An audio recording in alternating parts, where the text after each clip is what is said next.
Hello, boys and girls. This is the beginning of something a little weird and new.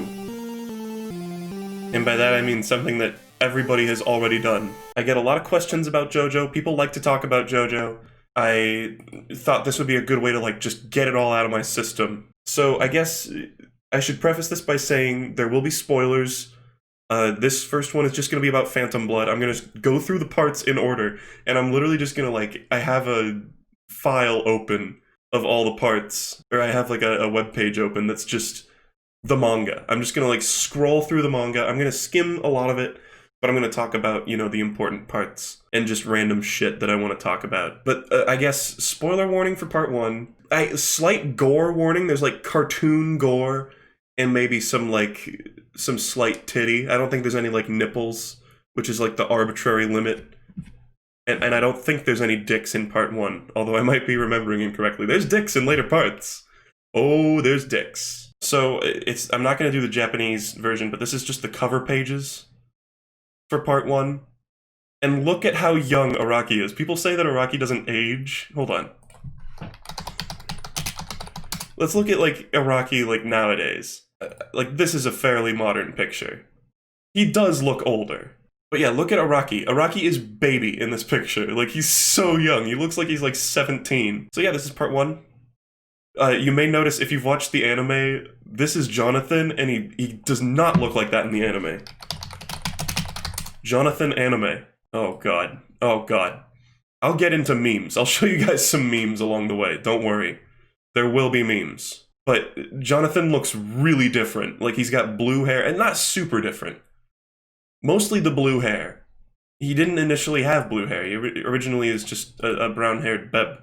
Dio still looks like Dio, though, to be fair. And I won't go through all of these, but before a lot of chapters, Araki likes to put just a little, like, shower thought here. This first one, he sort of lays the groundwork. The theme of the work is living. I want to examine two ways of living. Yada yada. The battle between human and non-human was made for your enjoyment. I hope you like it. What a nice guy.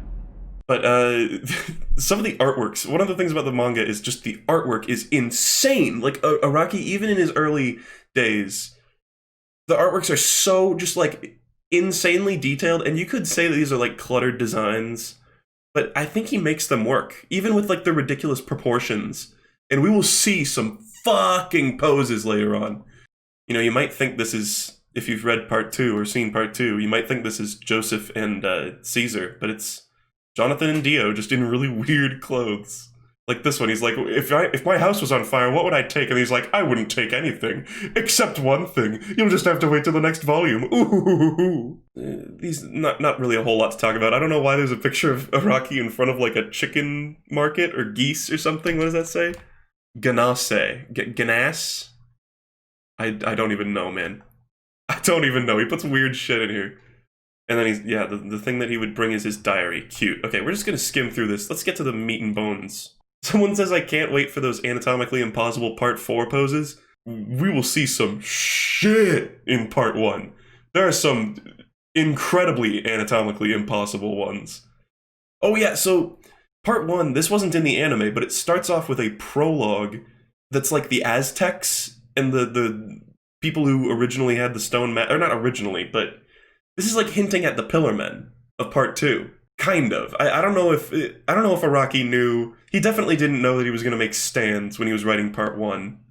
But I feel like he had a general idea of, like, the arc that he wanted to have. So it's a lady getting sacrificed, and that's the kind of, like, gore that we're going to be talking about. So, like, it gets a little more extreme than that, but it's not too crazy. There's some fucked up gore, but it's, like, cartoony enough to deal with it, I think. And don't worry, I'm going through this part a little bit slow, but I am definitely going to skip some big chunks, so this won't take fucking forever. Hopefully. It might take fucking forever. I don't care if it takes fucking forever, actually. But yeah, this is a dude using the mask and becoming a vampire. It's kind of a cool scene. I kind of wish they had kept this in the anime. I don't know why they got rid of it, honestly. But whatever. The anime starts off, I think, with just the carriage crashing. The anime did do a really good job. Like, the anime had weird choices in its character designs, and it kind of deviated from this earlier cartoony Araki style, but they did a good job of, like, sort of indicating the weight of that whole scene where Dario Brando finds the wreck of the carriage. It's like, this is how the whole legacy got started. Oh, there's some kind of fucked up. Oh god, that's some pretty fucked up gore, actually. Let's scroll past that. So I'm not going to do like a plot synopsis, because, again, this should not be a substitute for reading the series, but I just want to mention the faces. You can get some really good profile pictures out of the faces in the background in part 1. This guy, Dario's like, oh, there's no trouble. No need to withhold my name. Nothing could possibly come from that. It literally kickstarts the plot of the entire series. I mean, shit gets resolved over time, but it's still, that caused so much. Just telling him his name. Like, look at this, look at that! That's an amazing face. Take that and make it your profile picture. That is just a fucking wonderful face. So yeah, that's Jonathan. This is like baby Jonathan. I think Araki was still good at making expressions in these early parts, but like, look at this goofy shit. He's got like part 6 mouth. That happens a lot in part 6. People will yell and their mouth just goes like, fucking like, does the Hotline Miami 2 shit.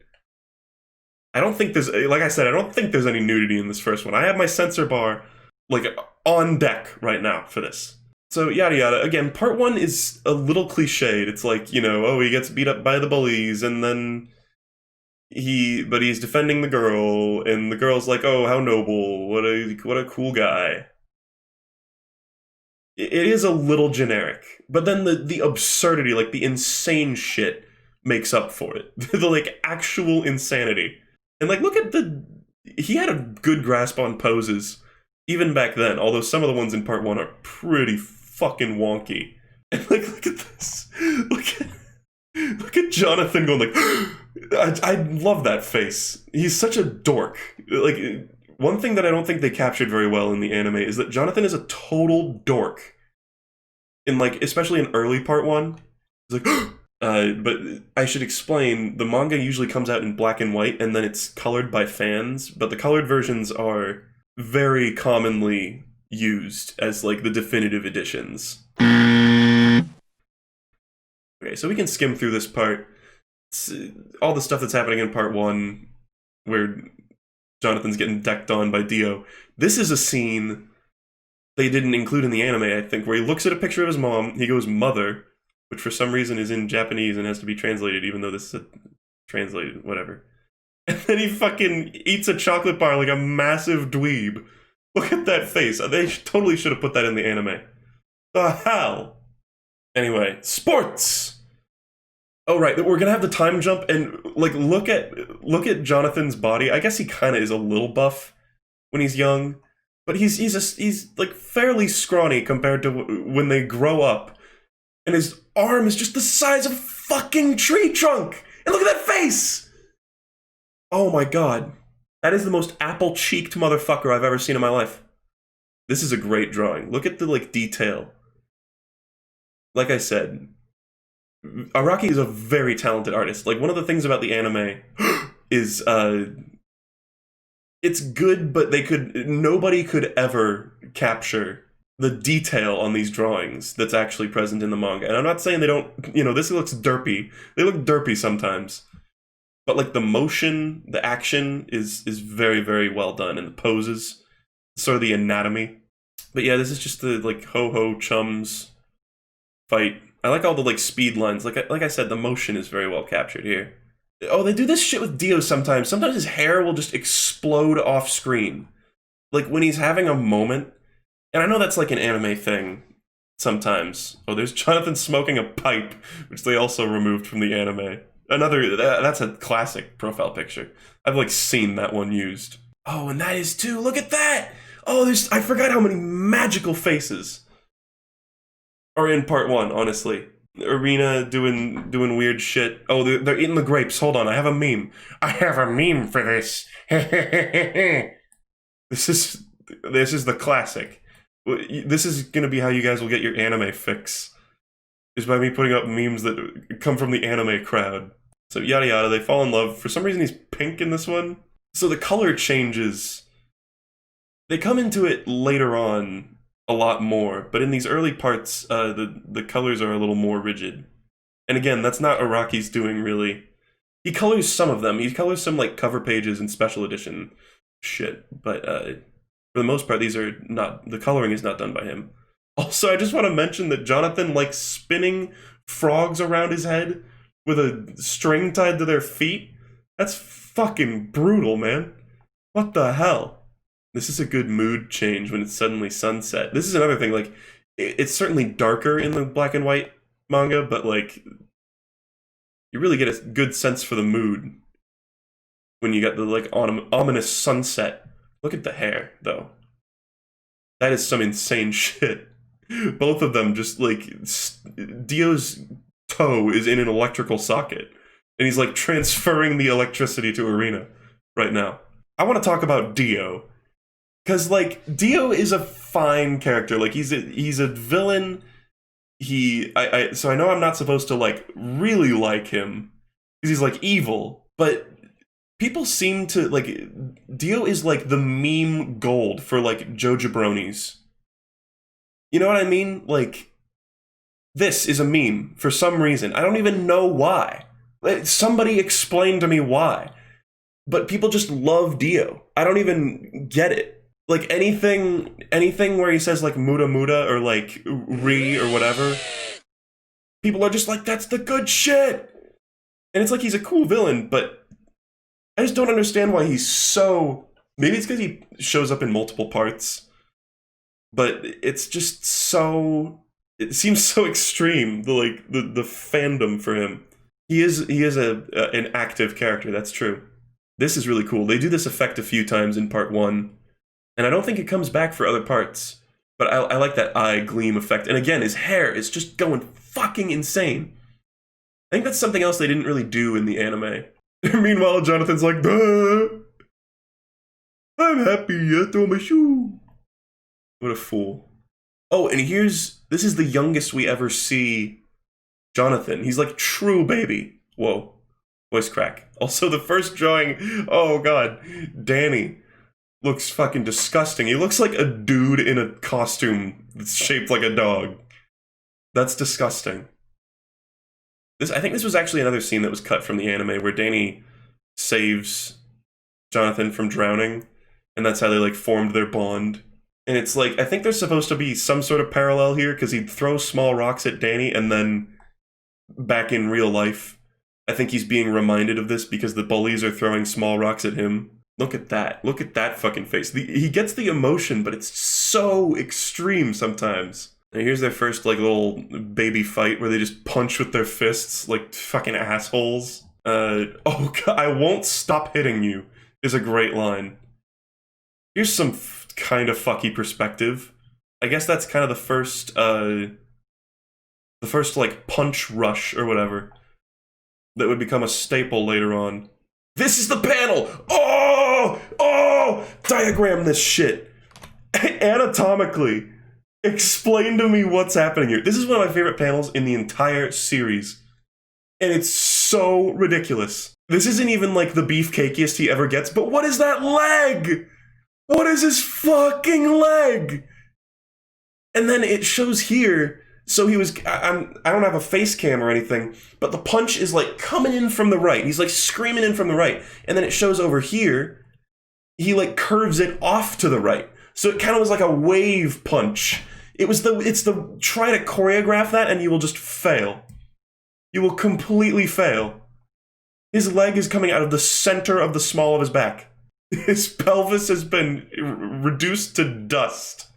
Oh, it's so good. And that's the punch that sort of kickstarts the whole, like, stand thing, really.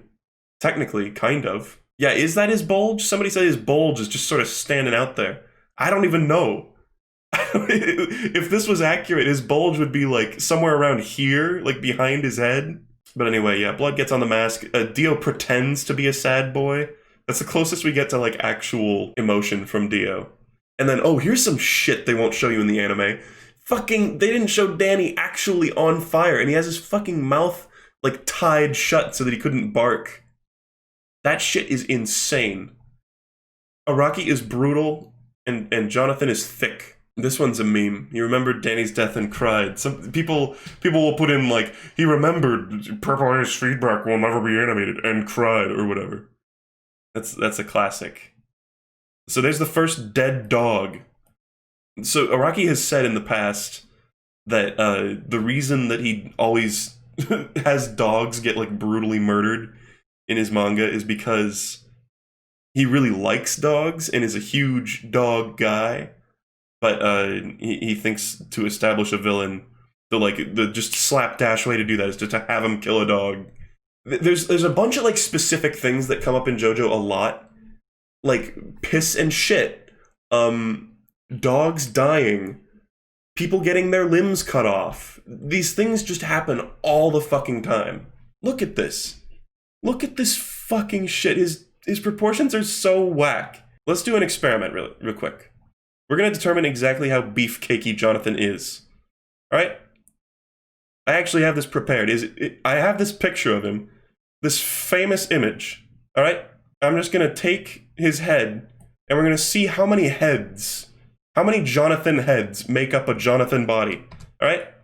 Actually, hold on. We need something better for we need something like meme to cover up his crotch. Hold on. Oh, this is perfect. This is perfect. Alright, you guys want your fucking Dio meme?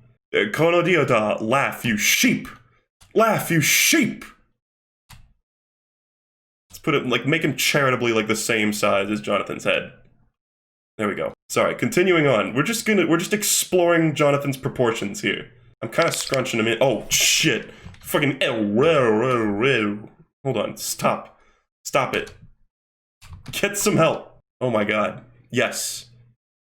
Okay, you know what? I'm calling that complete. So I was 2 over. There are 34 heads, not including the Dio head covering his cock. That is not a human being.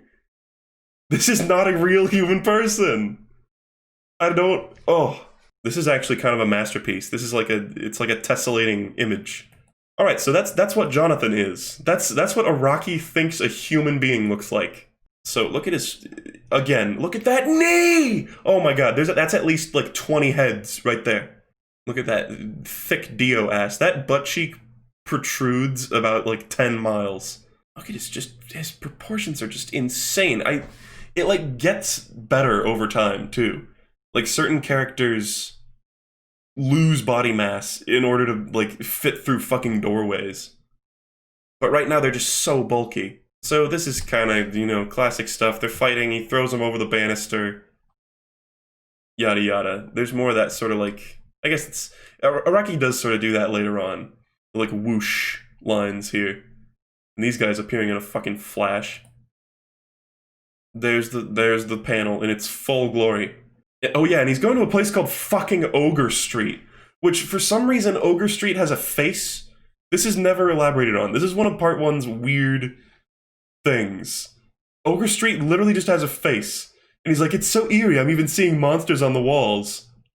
You're not seeing things, there's literally a face there. There's literally a face.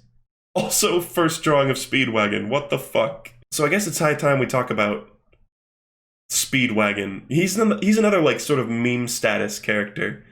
And I can understand that more because Speedwagon is sort of presented to be, like, the audience surrogate sometimes, and he sort of just commentates events at times, and he's a very like wholesome guy after he stops being a hat-slinging, literally odd job from James Bond criminal. He becomes a very wholesome character, and he's got the 80s hair that I think makes him that much more likable. And also he knows the TF2 spy crab meme. How could you not like a man like that? So again, these early fights are a little boring just compared to the sheer insanity of like stand battles later on, but they're still pretty crazy. There's like literal zombies in Ogre Street. Look at this. Look at this guy. Look at fucking that guy. He literally just looks like a deceased man. He's got no nose. These are not zombies. They're just supposed to be human beings. These are just human beings who live on Ogre Street. So yeah, now we have Speedwagon. Tell me your name, friend. I do like Speedwagon. Or as he's known in other circles, Speedweed. Speedwagon. This guy looks like fucking Shigechi. And look at this. Okay, Dio's out drinking wine, and you may recall this scene from the anime where he meets these two like vagrants, and then turns one of them into a zombie. This guy literally looks like a vampire, like or zombie or whatever, like vague Western mythical creature. Even before, he's just a normal dude, and he looks like a fucking vampire. Look at that. He's so nasty and weird looking. And this is before he gets turned into a vampire. And this kind of looks like a meme, like the gleam on the eyes. It looks like he's coming for that booty, you know? And Dio, like a fucking idiot, is like, oh, I guess it just kills them. It's like, what were you fucking expecting? It's like, oh, it didn't even turn him into a vampire. And then he's like, oh, it did turn him into a vampire. And look at this. He's like, what is this? What happened to this guy? He literally looks exactly the same. He's just the guy. He's just the same guy. That's some pretty fucked up gore. But he's a zombie, so he can't feel it or whatever. Also, this kind of power is not shown by the other zombies later on. They do not punch that hard later on. And I know, like, Jonathan learns Hamon to, like, combat them, but even then, there's never anything like that later on. Okay, so he starts to suck out Dio's blood, but then Dio gets saved by Deus Ex Machina. Literally just the sun coming up. There's the lad. Oh my fucking god. Again, his head-to-body ratio is just insane. There's a lot of panels in part 1 that are just Jonathan looking at Dio looking at Jonathan. They're good, though, because it shows their expressions, and they change over the course of their lives. Fucking Speedwagon intervenes, then literally like this entire like crowd of people was just hiding behind a curtain this whole conversation. Not so sure about the logistics of that. This is a meme. Hold on. This is a meme. It just is for some reason. I don't even know. Sometimes it seems like this whole like Western audience just decides they're like everything with Dio is a meme. Oh no, he's turning into a vampire. Oh no, Jonathan's wearing AirPods. You can't warn him. Also, this is some fucking sick cover art. Actually, some of the cover arts are insanely good. Not too many in this early part, but later on, it's like, whoa. Also, Dio is now vampire. Also, Jonathan with a gun. I forgot there's a point where Jonathan just wields a fucking gun. Alright, Dio gets shot, etc. He says "re" for the first time. And he fucking, like, tears dudes' heads apart. Actually, did we miss the part where he just takes his hand and just chops a dude's head in half? Here's some severed limbs. We're starting to see the severed limbs come out. You know, I actually, a while ago, did a video, and this got taken down because it had Great Days in it. And I never put it back up or re-edited it. It was every severed arm or hand in Jojo, and it was just in the anime, and it was just like up till part 4. Because part 5 wasn't out at that point. I missed a ton of them. Like, I listed and showed basically every severed arm, and I still missed a ton of them, and that was one of the ones I missed, or a couple of the ones I missed. Die, monster! You don't belong in this world! That's basically that line. Fucking Jonathan fighting with a sword like a badass. Dio sticking his feet into the wall to walk up the side. Fucking massive walk-in energy from that. Honestly, this fight is pretty badass. A lot of the Dio and Jonathan fights in part 1 are fucking awesome. Where's Goodbye Jojo? Goodbye Jojo! There it is. That was well done in the anime. We get to see Dio get his fucking flesh burned off. Pretty insane shit. Goodbye, Jojo. That's literally how he says it. Oh my fucking god, look at this pimpin' ride. Like, even now, Jonathan's proportions are slightly toned down. Although he still is a fucking giant. Oh yeah, there's the Speedwagon withdraws Cooley scene. Where he comes in and he's like, that bitch. And then he's like, oh, she's actually tending to his wounds. How cool. Speedwagon withdraws Cooley. Yada yada. They have a nice conversation. There's some like manga exclusive memes that you don't get from watching the anime. We got Dio coming back with his like crusty ass like he's like Deadpool. This is like fucking Deadpool. Dio pool. Oh, Jack the Ripper. This scene makes no fucking sense. This is one of those scenes where I think it was just like a whammy moment just for a whammy moment. There's like this couple out and he's like, what? It's still early, let's go out. So they know each other. We have to hurry home. So like, they're a couple that are like established and they like know each other well. They're not just on like a blind date or anything. It's not just a guy that she randomly met. And then she goes, oh, have you heard about the Jack the Ripper? Oh, he kills women. And he's like, I am Jack the Ripper. And then he attacks her. Like, what the fuck? That doesn't make any sense. He just, like, was pretending. Like, he fostered this entire, like, false relationship just for, like, the whammy moment of, like, he was just sitting there just, like, waiting. He's been waiting for years for her to, like, mention Jack the Ripper, and he's like, fucking boom, tear off the mask, I'm the Jack the Ripper, blah. It makes no sense. It's one of those moments where you're just like, okay, Araki, whatever. And now we got Zeppeli, or Zeppeli, I don't know how to say it. He has a different hat in his first appearance, and look at how different he looks from, like, the anime. He just looks so much less, like, whimsical. This was one of the changes that I felt like was kind of for the worse in the anime, is everyone was a little too handsome. And a little too, like, I don't know, it's hard to place it. But he's a badass. This is, musical reference to Led Zeppelin. I think a lot of people actually don't realize that, because it's one of the more, like, esoteric ones, because it's like Zeppeli. It kind of sounds like a real Italian name. It is, in fact, a Led Zeppelin reference. Araki has said Led Zeppelin is one of his favorite bands. And later on, there are other Zeppeli characters, because I think he felt like in this first iteration, he kind of like wasted the namesake. So there are multiple other characters that come on later on that are in his like lineage. But yeah, I guess he's peppering his sandwich. Oh yeah, he has like a funny sneeze bit. This is like, so you're reading part one, right? You're like, okay, this is like, it's got its extreme moments, you know, the characters look weird, there's some like goofy shit going on, but it's not that crazy. And then the fucking frog punching scene comes in, where he like punches through a frog and breaks a stone in half, but the frog is unharmed, and you're like, wait, what the fuck kind of like force magic is this? It's Sendo, which is also Hamon, I guess. I skimmed over this, but when Zeppeli shows up, he fucking, like, rams his fist into Jonathan's torso. But he fucking, like, sticks his pinky up Jonathan's, like, diaphragm and changes the way that he breathes, which they don't really expand much on later. Like, he does a similar thing to Speedwagon, and I genuinely think that's what gives Speedwagon, like, the ab heating power-up later on, is his, like, magic pinky punch to the diaphragm. Oh, diaphragm. So another time skip.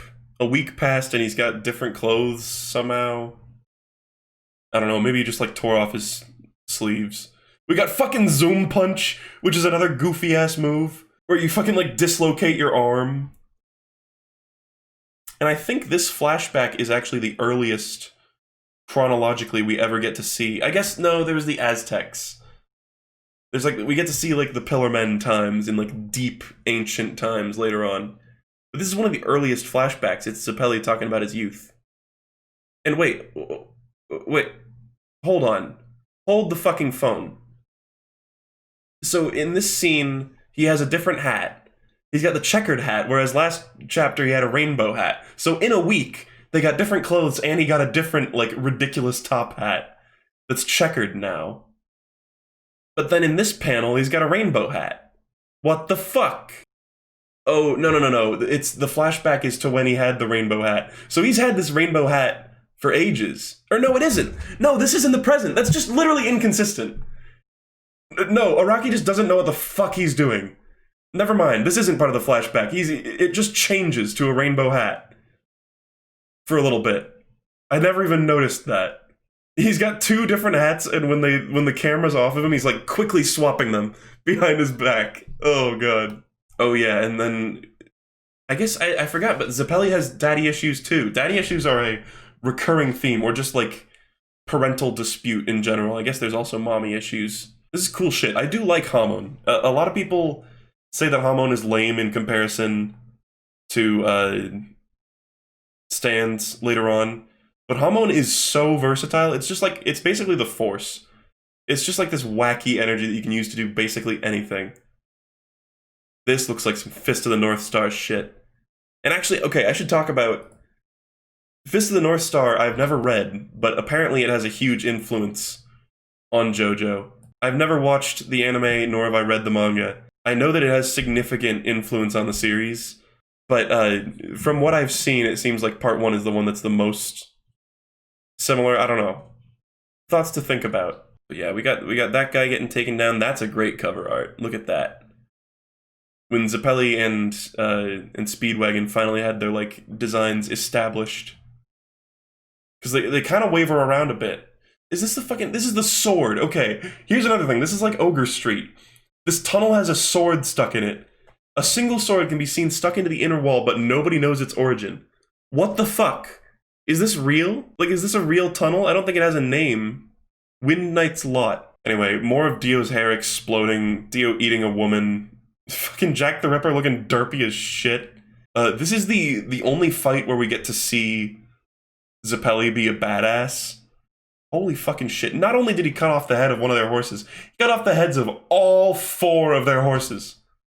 Holy shit. Jack the Ripper just fucking slides into these DMs out of a horse neck. And this shit. This is something that goes by in like a second in the anime. Maybe the most badass move in the whole series. Fucking sticks his finger in the bottom of a wine glass or a wine bottle to open it. That shit is so cool. Like, look at this shit. He's having a swifty little like drink of wine while he fights this guy. Look at this pose. And tell me that Will A. Zeppeli isn't like the biggest G to ever exist. I fucking love this panel. Okay, yeah, but he gives a little speech like fear is the mind killer. Look at that! He's fucking 2-ton man. This guy. Oh. Alright, so we got the zombie getting fucked up. He's got a bunch of, like, ridiculous weapons in part 1, too. That just come out of nowhere and then leave forever. Like, who the fuck made this for Jack the Ripper? Also, great profile picture there. Honestly, any of these Jack the Ripper melting faces are great. Jonathan whoops his ass using the wine. Because Zeppeli was like, you need to kill him, but don't spill the wine. I think, is this the part where Speedwagon gets punched? Zeppeli's like, I can't teach you, Hamon, because you're a scrub, basically. And then he fucking does the gut punch. So this is my stupid JoJo Part 1 theory, is that when Speedwagon got the like, Hamon punch, he's like, I can make you, you know, create a tiny, tiny bit of Hamon. And then later on,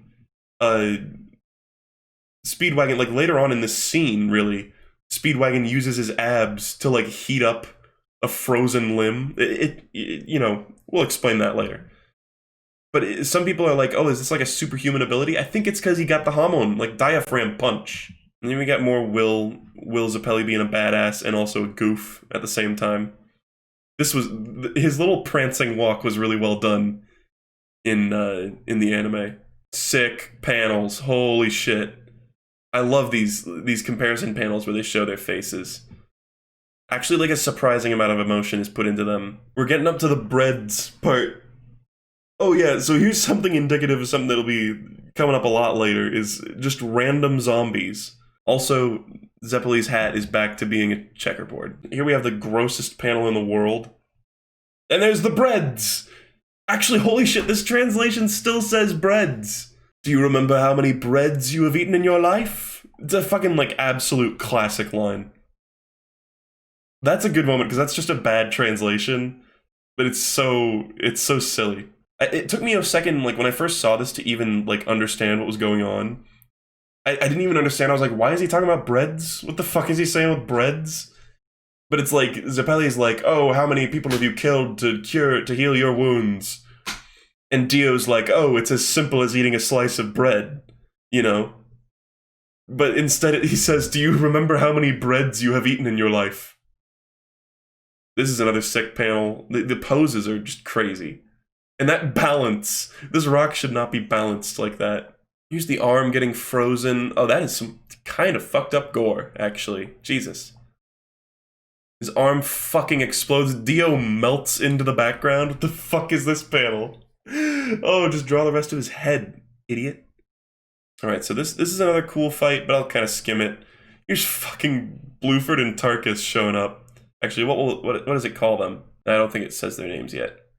But Tarkus is fucking enormous. Like, he's way bigger than Jonathan. Tarkus is a literal giant. Like, absolute literal giant. Oh, here it is. Speedwagon heating up the frozen arm with his abs. I don't think he even says the, like, I learned it while traveling thing here. No.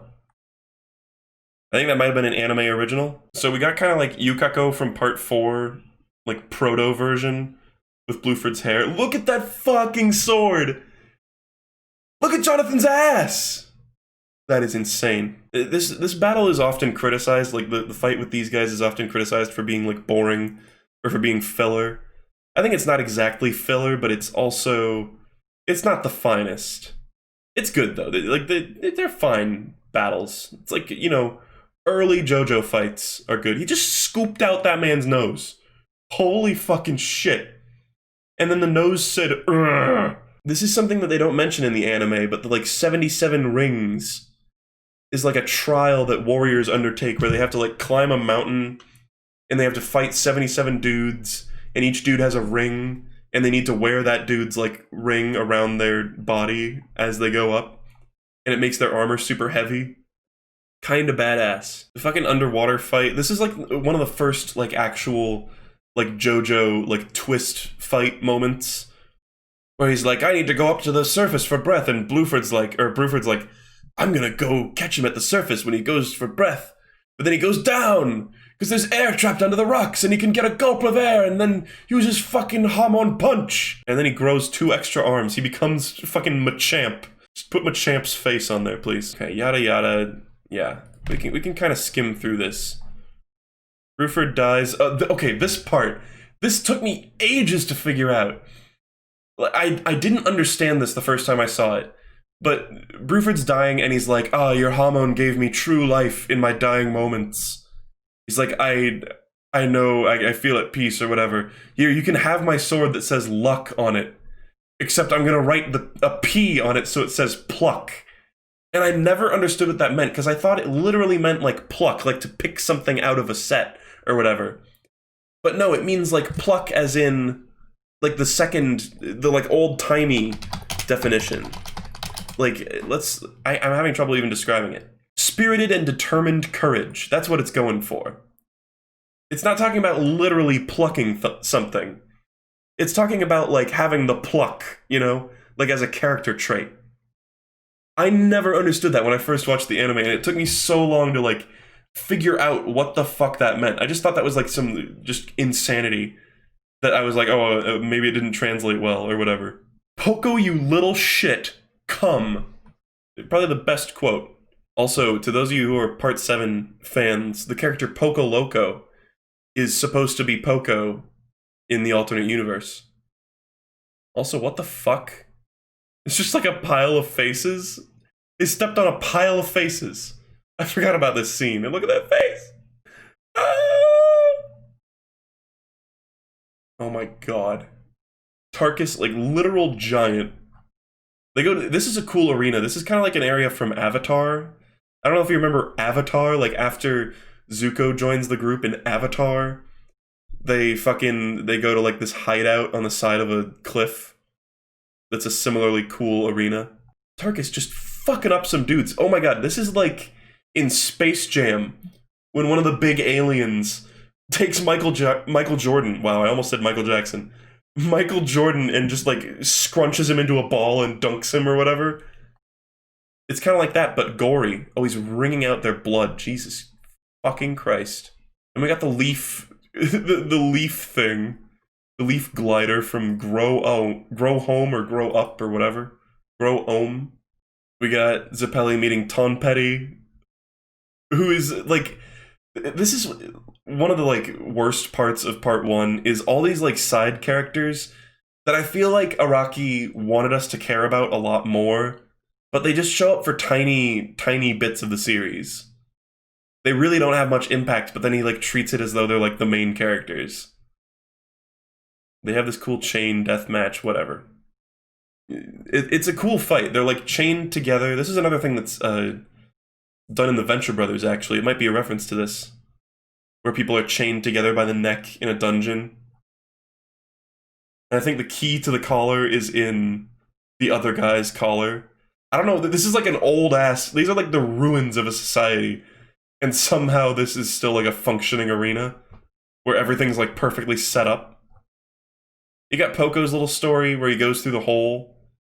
A lot of people like to say Araki forgot about characters that that don't show up for like the entire part. Like whenever a character shows up for a little bit, and then they do some things, and then they disappear for the rest of the part.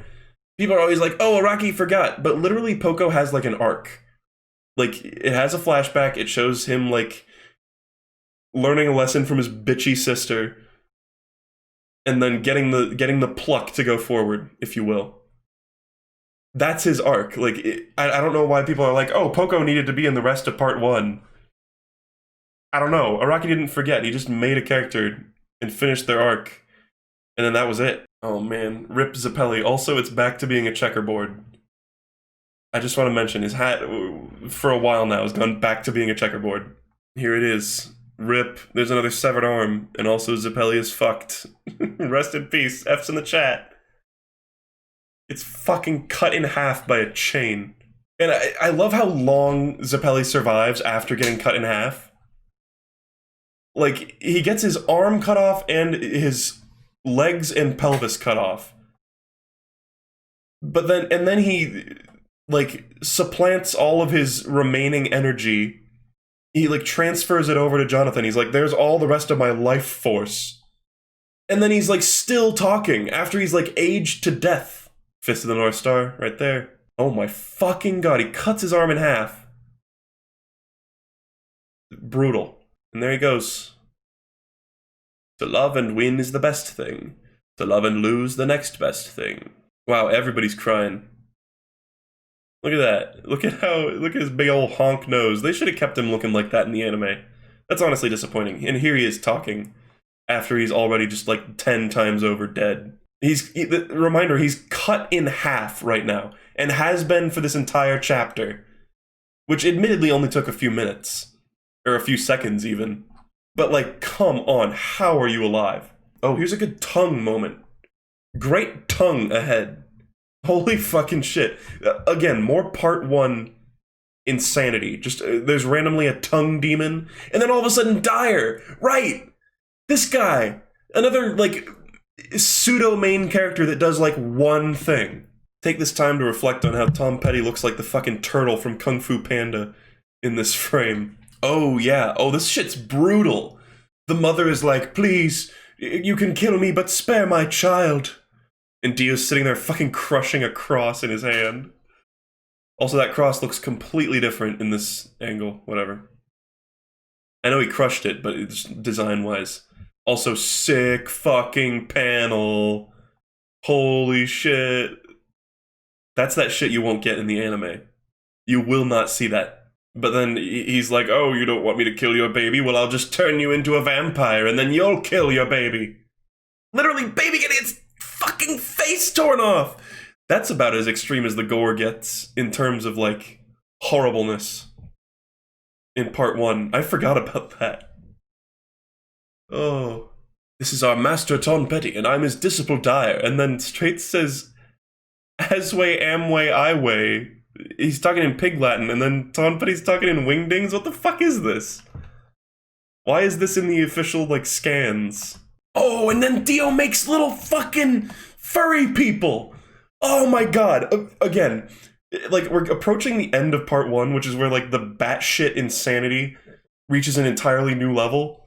Dio, with his vampire powers, he never does this again, by the way, makes fucking, like, cat birds and, like, people dogs. And people cats. Like, what the fuck? They just sort of gloss over this. But he's got people cats. Oh, and he's got a dude with snakes for a face. This is a guy with, how do I put it? Snake face. He's snake-faced. then we got Jonathan catching all of the snakes between his fingers, which is fucking badass.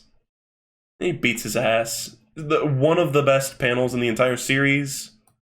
I'm back from hell, Dio. One of the best, like, side-by-side Jojo Dio things, too. I love this panel. So we got Dyer using his fucking Thundercross split attack.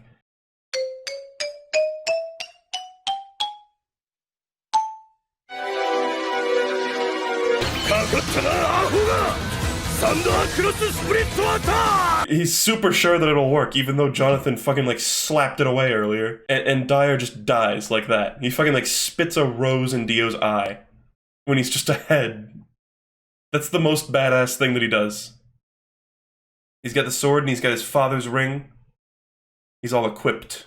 Frog piss? Oh, I didn't even see the, like, context of that. Lower than frog piss! That's a good, just, like, out of context JoJo panel, though. Where are the four? Here they are. Paige, Jones, Plant, and Bonham.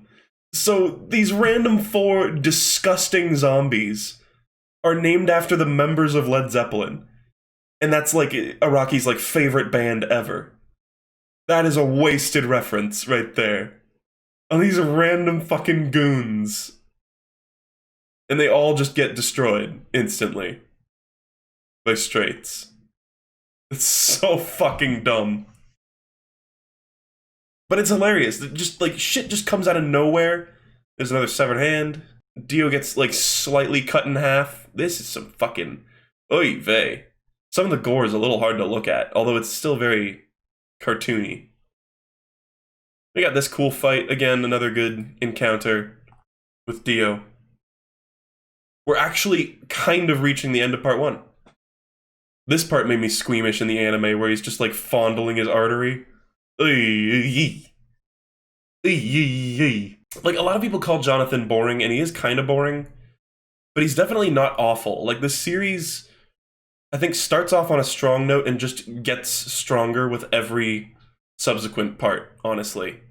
And look at this. Araki's always doing crazy shit with, like, surreal expressions and anatomy. Like, Dio's face is cut in half, so he's only showing expression in half of it. The other half of his face is just, like, out of commission. He just fucking, like, slides it back together and goes, chunk! Oh god, that's just so gross to think about, even just knocking your head back in place. Oh, look at this fucking pose. Spinning. Spin. That's another great study of anatomy. He fucking punches a hole through Dio's chest. These guys who are, again, just kinda here. In fact, how did Tom Petty even get here? I glossed over that, to be honest. I bet they explain it. Oh my god! Fucking Space Ripper stingy eyes! The eye lasers. So, to those of you who don't know, this looks like he's just shooting a laser, but he's really shooting, it's supposed to be highly pressurized fluid from his eyes, body liquid. So it could be cum. Really. It was like his final hurrah attack before his body, like, disintegrated. There's another severed arm. So Dio cuts off his head, and his head is still alive. And this guy is helping him out. I forget that guy's name. It's some incredibly, like, stereotypical sounding name, like Wu Feng or some shit. So everything's fine. And there's a mysterious coffin being shipped on board the same ship where they're fucking sailing to America. But everything's fine. The coffin literally says Dio on the lock. Everything's fine. And Speedwagon's like, yeah, wholesomeness. They're on the boat, Irina's crying. Irina really doesn't get a lot of characterization. She's just kind of like, oh, I'm here for the ride. I'm abroad in an early anime. Or early manga. Fucking Jonathan's like, wait, you're the literal, like, evil gremlin dude. Unbelievable. Oh, and we got this guy. Isn't this guy called, like, Styx or something? Yeah, Father Styx. Another, perhaps wasted reference. Because he's such a minor character.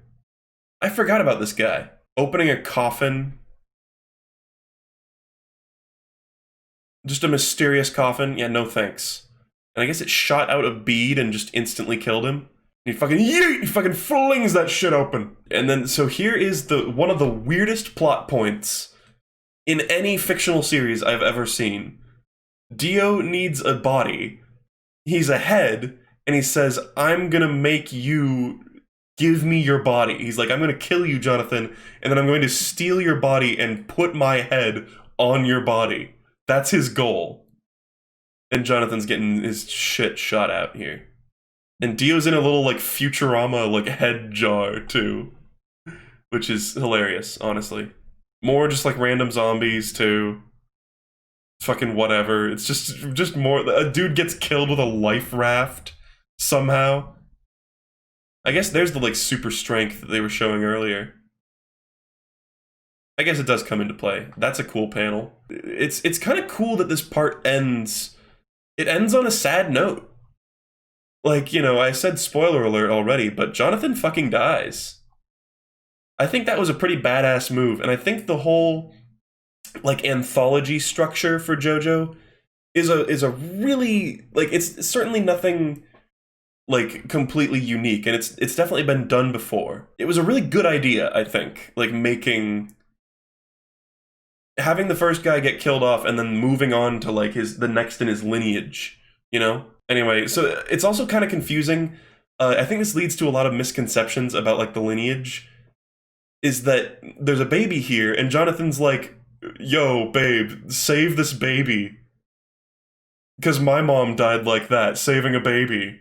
Or whatever, or holding her baby. But also Irina is knocked up right now. Like, she's also pregnant to, like, carry on the lineage. But they're also just stealing some random baby, essentially. Or rescuing, you know. Shit is insane. And Jonathan, I think Jonathan has a great moment at the end here where he's like, Dio, I always saw you as a brother. We had a weird friendship. Our fates are intertwined. They'll disappear together as the ship explodes. That's a cool... He was like, you know, we'll die together because clearly we were meant to clash all our lives. Dio tries to reason with him, but Jonathan was already dead. Rest in peace. And the fucking ship explodes.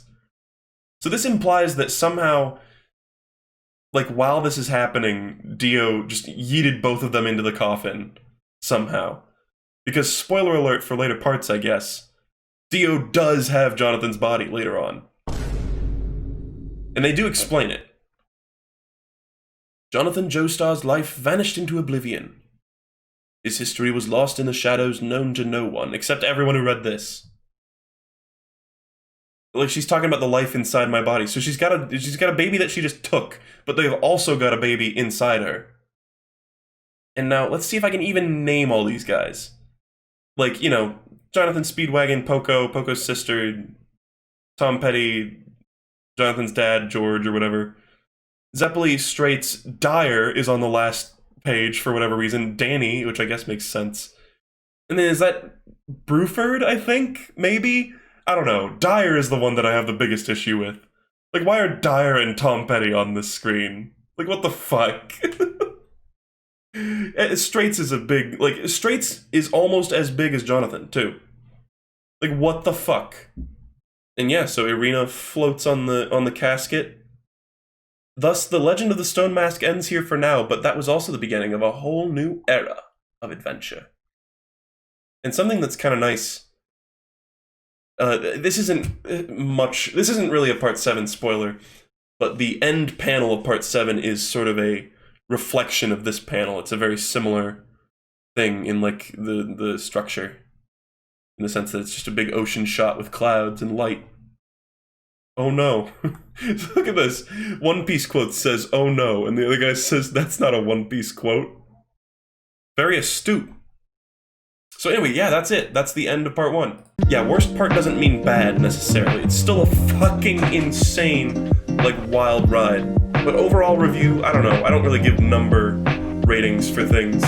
But Part 1 is definitely one of my least favorite, but again, that doesn't mean it's terrible. And it's fun to read through every once in a while because you forget just how sheer, like, insanity has always been a part of JoJo. It was never... Like, Part 1 isn't necessarily boring, it's just that it gets so crazy later on part 1 kind of pales in comparison sometimes. But I guess, yeah, that's the end of my thoughts on Phantom Blood. This didn't take too long. I'm still adjusting to this format, but I guess I'll talk to you guys later.